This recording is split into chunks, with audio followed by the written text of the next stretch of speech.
Hi everyone, Mary Lou here, and I'm just going to say right up front, I know I'm having a weird hair day, and those just seem to be happening a lot more frequently now, but oh well. I'm in my craft room. I've been doing quite a bit of crafting for the videos, and I'd like to invite you to look back at my videos over the last several days, and I want to invite you to subscribe. And so I've been working in my craft room, and you probably saw my initial craft room makeover video. That was a few months ago. If you haven't seen that, look for that and I'll link it here. I've learned a lot since then. Things change, you change, and your craft room has to change with you. And so I'm going through today and just showing you some of the things that I'm doing a little differently, some of the things I've moved around, problems I've seen, and how I'm trying to solve those. And so I hope that you'll just enjoy a few more little craft room tidbits that are helping me manage things a little better.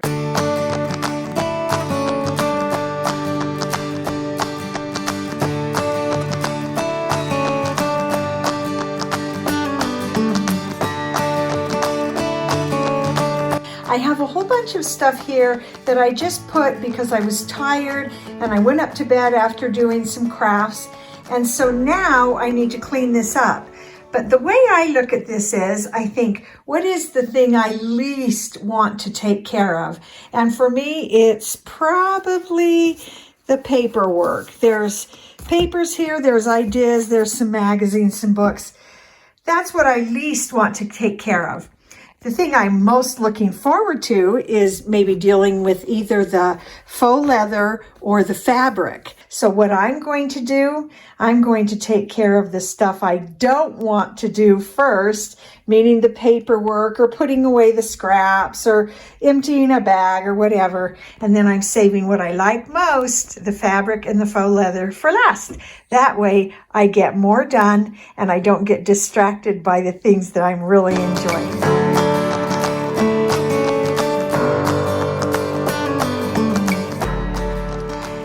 Let's talk a little bit about your evolution of crafting. So I've got some vinyl here that I ordered that's flat. And when I first started this, all the vinyl I needed, all the vinyl I owned took up 2 of these drawers. Well, you can see I have put non-permanent labels on there because I need to really kind of give myself a chance to sort through, see what I need, see what I use, and then I'll make these labels permanent. But for right now, I mean, look at this. This was my 1 drawer of vinyl, and it's a mess. And then there's, the second drawer that was removable, but no, there's some permanent vinyl and some smart vinyl in there. And it's just that all those drawers have become sort of meaningless. I need to extend my space. And that's what happens when you're crafting. Your space has to change with you. So what you set up is not set in stone.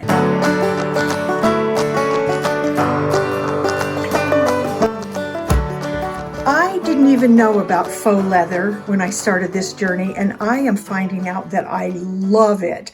And so I'm going to move all this stuff that's just random weird stuff and make a drawer just for faux leather. So just the idea with this is let your craft space change with you. Your ideas change, your interests change. And by the way, if you have craft stuff that you look and you see that here's this project that you have not touched in 2 years, let it go. If it doesn't bring you joy, if you're not interested anymore, your life, your interests have changed, let it go. Box it all up into 1 box, like 1 box per project, and take it to Goodwill. I have friends that scour Goodwills just for unfinished projects.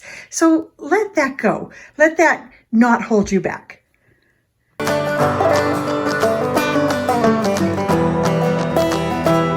Here's one of my favorite craft room organization tips. One is, as soon as you get home from your from a shopping trip where you have bought craft supplies, go ahead and empty the bags and put those things away, because I know things can get collected pretty quickly and then get out of hand. And then what I like to do, and you probably do this too, but sometimes I'll have an idea and somebody goes, oh, that's a great idea. And I thought everybody did it. So one of the things I like to do is I take those bags from the craft store and I put them in the bottom of my garbage can.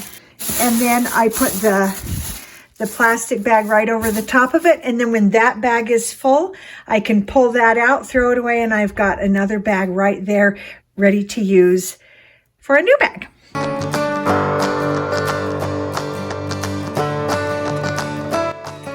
Okay, so I have my faux leather all in the drawer, and what I did, I went ahead and saved the package that they came in because since I'm not very experienced with faux leather, I'm trying to find a company that has really good faux leather. So I just want to say that this is by far my favorite faux leather. It's thick, it's nice, so cute, pretty colors. This one was really good. It was a pink pack.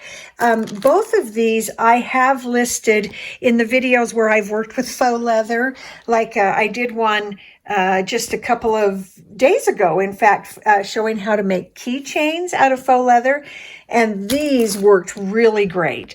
Now, this brand is really hit and miss. So it's this Zioni. So the patterned ones are great. They're nice and thick, and they feel really good. They work really well. The solid colors, not so much. So what I have found out, let me get a piece out of there. They have a really soft back.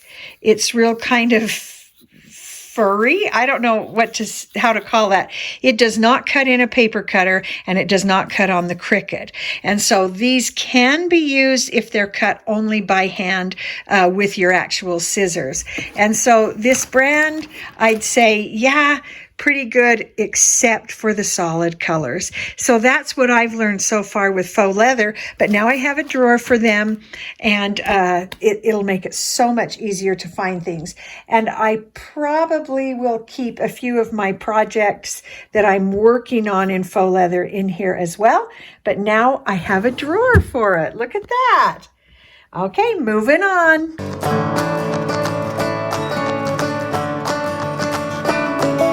Here's something cool. As I'm sorting through all of this, my daughter just pointed out to me that it is 2:22 in the afternoon on Tuesday of 02/22/22.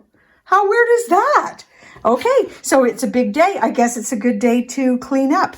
Now, these flat sheets, because they are permanent vinyl, I'm going to just slide them in underneath my other pieces of vinyl. I kind of like them flat, and I love this vinyl. I got this from Expressions Vinyl.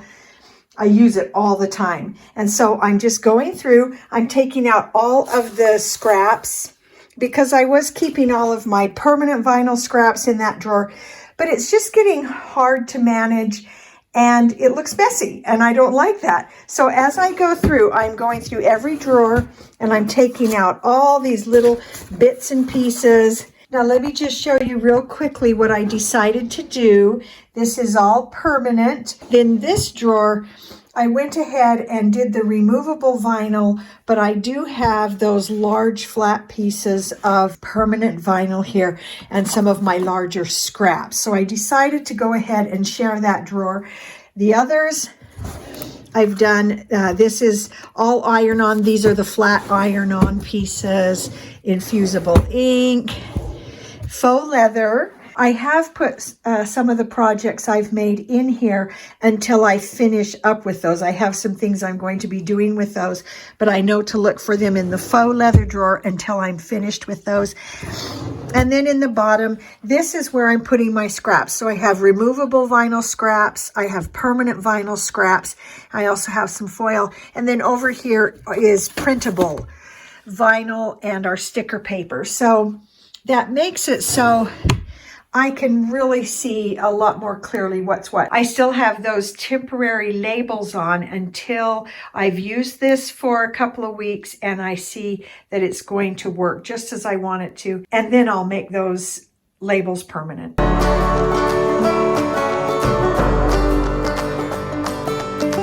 I got 3 of these file holders at the dollar store, and I really liked the color. They're kind of a greenish color that goes along with the colors that I already have in my craft room.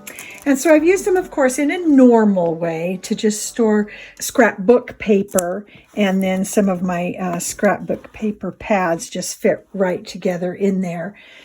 But I want to show you another way that I'm going to use the third one. So I'm finding these handy to also store several items together that I'm going to be using for a project. So I have this project coming up in a video that some people have requested that I do to show how to make all kinds of hair accessories for girls. So as I'm preparing for that video and collecting materials, I'm just putting them in that box, and then they just stay all together, and it just makes it so much easier to kind of start to pull things together gradually. And then I have a place that when I'm finished for the day or whatever, I can just put it back in there for a cleanup. If I'm all finished, then I can just put the materials, the ribbon or whatever, back in its normal spot, the wood pieces in the drawer that says wood things. But for now, those are things that I'm pulling together to do a video. So those boxes at Dollar Tree, they work great as little project boxes.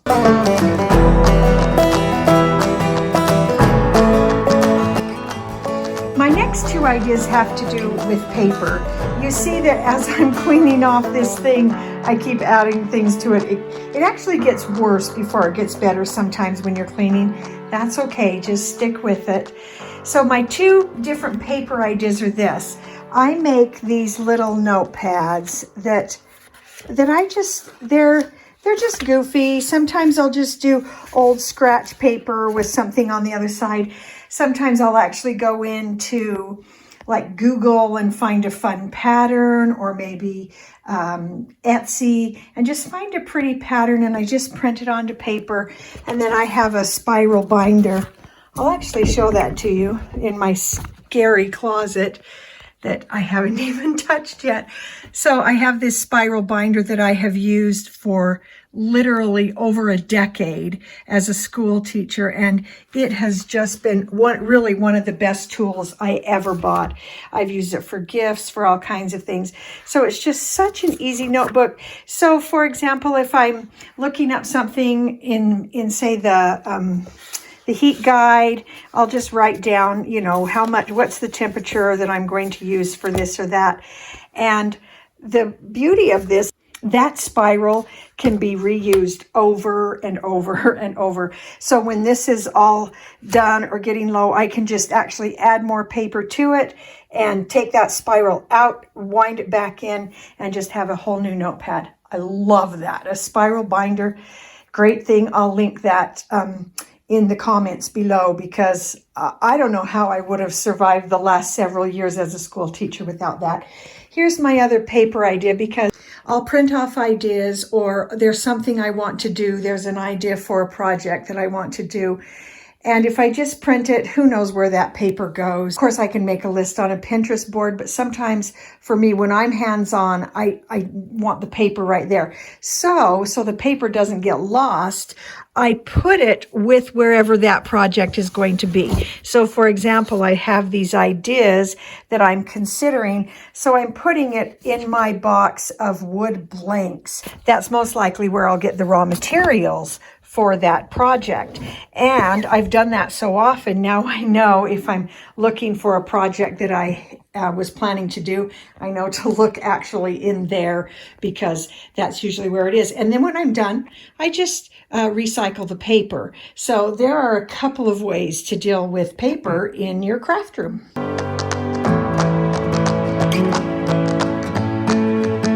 I am loving this KamSnap press. Wow. because if you've watched my earlier videos, I'm hammering away on the table and this and that, but this is so easy. And honestly, the snaps are beautiful. And I'm having so much fun, but so much easier than hammering everything on. And wow, I really love it. So there's just a fun thing to have in your craft room.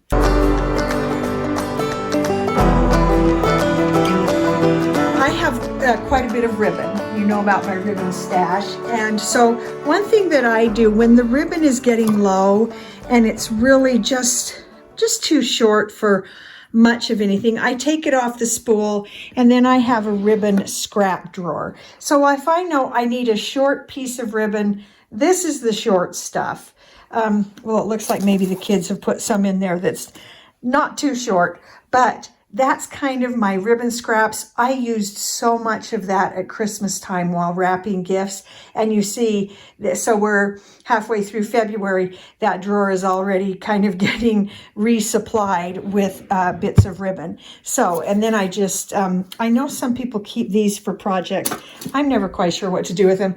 So I am a person that likes low garbage, low stuff laying around. So I tend to throw things away. I don't keep everything because my mind isn't crafty if it's too cluttered in my craft room. So that's just an idea for your ribbon as well.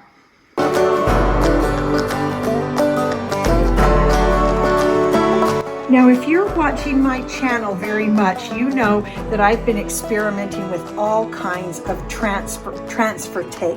And so this one is one of my favorite, the masking tape one. And I'd have to say this is probably my second favorite. It's one I got in Amazon. And look how easily those store together. I kind of like that. But as far as transfer tape goes, I also have a drawer that's all for transfer tape. So I have my different varieties. I've got my scraps that I'm going to use a second and third time.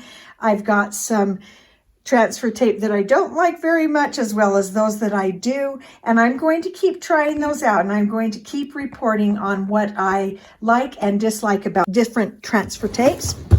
And then I've set aside this drawer for my butcher paper or parchment for infusible ink. So I had reserved these two top drawers for guests, but I really needed a drawer where I could lay that butcher paper flat. It kind of bugs me that it's rolled up and a little weird. I wanted it flat, and I wanted a place to be able to store my little bits because, of course, when I get my sublimation printer, I'm going to be using a lot more of that. And I did a video about sublimation printers, whether to buy or not, and which one to buy, what are the options out there for sublimation printers. And you can look back through that too. And I talk a little bit about the science of sublimation and what that means in just the world in general. Okay, so moving on.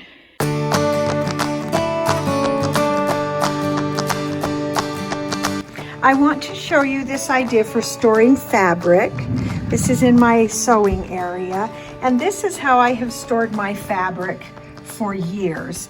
I mostly have fat quarters, and so I kind of keep them all lined up here by color, and I've really liked that. This over here, these are flannel pieces that are a little bit bigger. I have my larger pieces of fabric down in other drawers, but really I rarely use those other pieces, so this is really how I store my fabric. But I was watching another channel. I just recently discovered a channel called Betha Dilly, and she has a really great idea for storing fabric, and it can be out where it can be seen, and I love the colors of fabric, and so I'm going to give that a try. I'm kind of excited to show you some of this fabric that I got just recently. There are just so many pretty pieces, and these are fat quarters, but I just really like these fat quarters. I think they're so pretty. Because I have all of that fabric in the drawer that I just showed you, I don't typically buy a lot of fabric, but this particular store was having a huge sale, and so I went ahead and got a few pieces. And then I found this box. This is by a company called Pink Lemonade. And with all of the discounts and everything, this box that was $65, actually I paid $20 for. And when I looked through, I just loved these fabrics. I like these. I like bright. I love anything in that pink, green, yellow, orange realm. And so I thought I'd just get these and show you what's in this beautiful box of fabric. I love that. Little like slices of oranges. Okay, and then these two. Oh, I was so excited to see these two. So they're matching. They've got the, the pink that looks like basically pink grapefruit or lemons. I love that. I love citrus. I love the look of that. And then let's look at some of these last ones. Look how cute this is. And so two more that match. So I'm just loving this whole box of fabric. And what a cool box too. It's got that magnetic thing. This set is designed to do a table runner. And honestly, I'm not a big quilter. My mom and my sisters are fabulous quilters, every one of them. Not me. I did not get the quilting gene. I have made quilts. I'm just not that good at it. I think there has to be a certain level of precision to be good at quilting. And in some things, I mean, I'm a mathematician. I have a master's in math, but when it comes to quilting, I am less interested in being precise. So anyway, I just wanted to show you the fabrics in that box. Now let's talk about a way to store these so that we can see them. I want these bright, beautiful colors out where we can see them. So I have had these for a while on Amazon. I got these cards, and they're actually comic book cards. So it's a stiff, sort of a cardboard thing.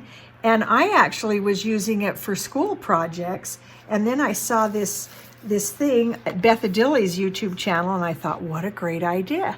And so I wanted to try doing my fabric like she does. And so what I'm going to do is cut these down so that they are a perfect square. And I'm going to just cut a few, and we'll just kind of see how that goes. What we're going to do, unfold this. And we're going to basically refold so that we have about a 7-inch wide, about as wide as the card. And what I love about this is how you can see the fabric. I think it's so pretty. And I've had mine hidden in a drawer for a long time, and that has worked. But I'm going to compare. And then, of course, I will tell you if I like it better in a drawer or better out. One benefit of it in the drawer is that it stays clean. And then you just wrap it around like this. Fold that under there. And then if you had like some nice clips or even bobby pins, you could use that. We have a lot of bobby pins at our house with all of the girls, but they get lost so quickly. So I'm just going to use some tape and fold that down. And that's how we're going to store that. Look at this.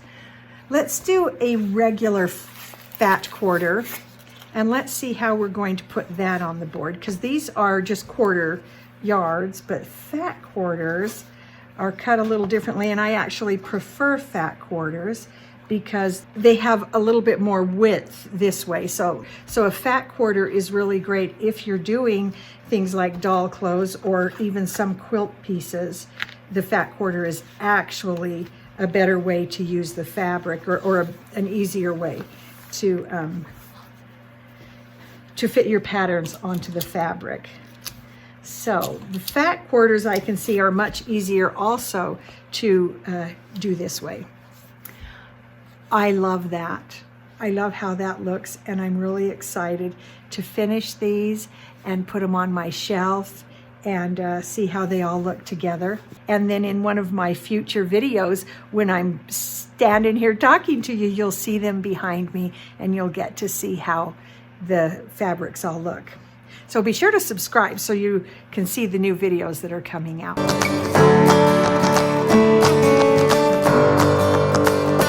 As I find things, I'm starting to collect them in like areas. So I have here on this shelf, besides my jars that hold all my different clips, these are breakables, the glass things that I have planned for some project, either in my home or as a gift or to show you. And so I keep all the glass there. I have a spot in my scary closet for big wood pieces. I have a spot down here for smaller wood things, for florals, for blanks, just all kinds of things. So I'm trying to keep those things together because I'm finding out that I forget what I have. I'm going to show you an example of that real quick. Back to my scary closet. I have really wanted to do a project with houses. So I was at Target and I bought those plus the taller ones. And I had a plan for those houses. That I did not get to, just so you know. And then I was at, I did a video about a haul from a local craft store that was closing. I think I got those there. And so I forgot that I had those. And so I bought these, and now I have like 6 houses that I can use for some kind of project. So what I've done here is I've collected all my big wood stuff in one spot so it's easily seen, so I don't wonder if I have it. So there is just another idea. So we took care of fabric, we took care of wood, glass, all kinds of things. And I think we're about done. Okay, so there we are with several little things I have learned since I first set up my craft room, and I love, love, love this room. And to tell you the truth, one of my favorite things that we did with this craft room was to include the bed for guests, and we have actually had several people stay here. And when we have particularly women come, they kind of enjoy staying in the craft room, and they tell me they love that there's a fun vibe in our craft room. And so I'm really glad that we made this also a guest room. And so I know several of you have commented that you have the same situation where your craft room has to be a guest room. And so share your ideas. I think that's great. I also want to invite you to, besides subscribing to this channel, please do, and there's so much more coming up, so many things I'm learning, new tools I'm trying, so please do subscribe and invite others to do so too. I also want to invite you to our Facebook group called Coming Home, super fun group, and just ideas for home, for crafts, for organization, just all kinds of things. And so I invite you to both subscribe to this and to our Coming Home Facebook group. So despite my crazy hair day, I appreciate you joining us, and you have fun in your craft room. See you next time.